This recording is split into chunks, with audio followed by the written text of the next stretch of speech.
Alô, comunidade das redes sociais. Estamos aqui hoje na Marina da Glória, em pleno carnaval.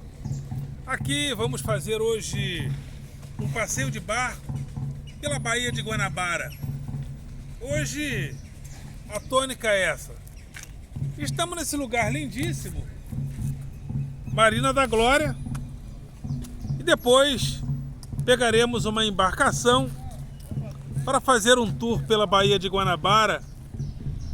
É a primeira vez que eu venho nesse lugar, esse lugar que é contornado pelo Aterro do Flamengo. O Aterro do Flamengo, que tem uma história interessante. Ele é feito em um local que era coberto por morros. Aqui ficava, nessa região, o Morro do Castelo. E o Rio de Janeiro, como uma cidade de morros, tem essa história dos morros antigos, como o Morro do Castelo, como o Morro São Bento, que hoje ainda existe em parte, onde abriga o Mosteiro de São Bento, e dentre muitos morros que foram desfeitos para que houvesse os aterramentos, estava o Morro do Castelo. Então a gente observa que nessas regiões daqui mesmo nós avistamos alguns morros que ainda existem. E essa relação do Rio de Janeiro com o morro, essa relação do Rio de Janeiro com os morros, é interessante porque lá no início das colonizações, os morros eram usados inclusive pela elite, pelas elites que chegavam e iam para os morros. E as pessoas mais pobres, os ex-escravos, os descendentes de escravos, iam ficando nas partes mais baixas.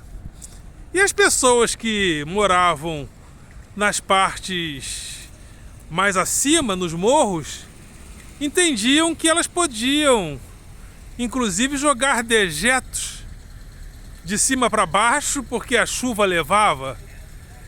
Então o Rio de Janeiro começou a produzir uma série de doenças gravíssimas, sobretudo nas populações que moravam embaixo. E o Rio de Janeiro veio a ser conhecido como a cidade da morte. Tamanha era a quantidade de pessoas que morriam nesse ambiente. De repente, chegou um prefeito chamado Pereira Passos. E Pereira Passos intuiu que o Rio de Janeiro deveria ser uma espécie de Paris dos trópicos. E como nós vamos resolver o problema social da cidade do Rio de Janeiro? Como vamos transformar o Rio de Janeiro numa Paris se essas pessoas empobrecidas moram por aqui, nesses cortiços? Então foram tirando os cortiços para que o Rio viesse a ser gradativamente uma suposta Paris. E assim começou um processo de deslocamento, onde as pessoas mais pobres iam saindo da parte baixa, das partes baixas da cidade, e começavam a ocupar os morros.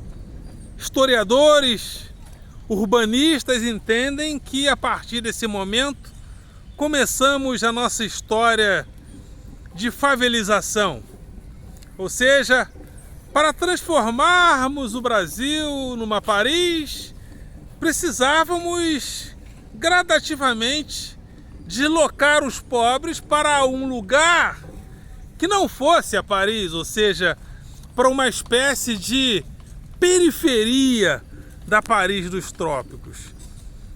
E assim nós construímos essa ideia de que os pobres deveriam ser deslocados para as periferias e, por que não dizer, para os morros. Então é uma breve história dessa localidade que vocês veem aqui. Todo esse entorno aqui é o aterro do Flamengo. Ou seja, o aterro, evidentemente que aqui estamos no bairro da Glória, né? Estamos no bairro da Glória, talvez não necessariamente estejamos no aterro do Flamengo, mas neste entorno próximo aqui está também o aterro do Flamengo, né? E esse aterro, ele era, né, o tal Morro do Castelo chegava lá. Eu falei aqui no início da gravação, ali tem uma placa, ó, aterro do Flamengo, altura máxima 3,85 metros. Então nós estamos, segundo a placa que está ali, próximos ao aterro do Flamengo. É isso mesmo. Então eu não estava 100% errado na minha tese, não. Nós estamos bem próximos ao aterro do Flamengo. Então, tendo feita essa breve introdução, depois nós vamos fazer o passeio e quando estivermos na embarcação, eu vou contar mais dessa história, né? Eu gosto de andar pela cidade, não só a passeio, mas eu gosto de passear e contar a história, né? Eu gosto desse meu hábito peripatético.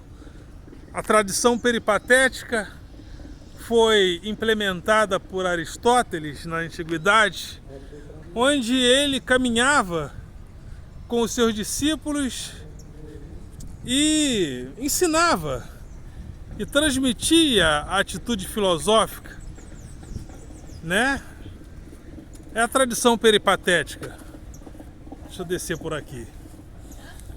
Então, eu gosto desse meu hábito peripatético.